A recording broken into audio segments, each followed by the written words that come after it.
see if you can see it. Sunday, October 30th. Can you see that? Maybe.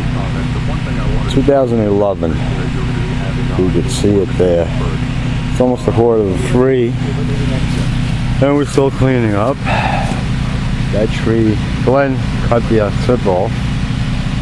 So we got all of this here.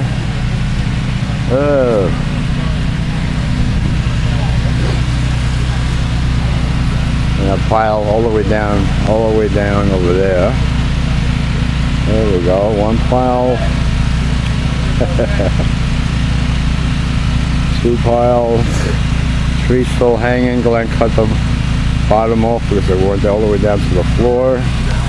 Let's see, what can we get here? And here's another pile right here. Can you see it? Yeah.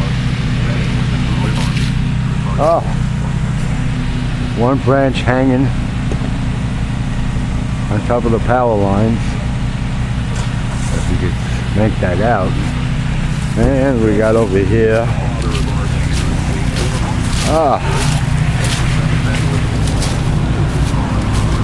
This is the south side of the house. Wait a minute, I don't want to put it up too long because it's taking me too long. There we go. Hey. Let me just go quick. Hey, a squirrel. 2 squirrels. We always got squirrels here. Is this all the way up? Alright, so you got an idea. And back there's more. Let me stop it here.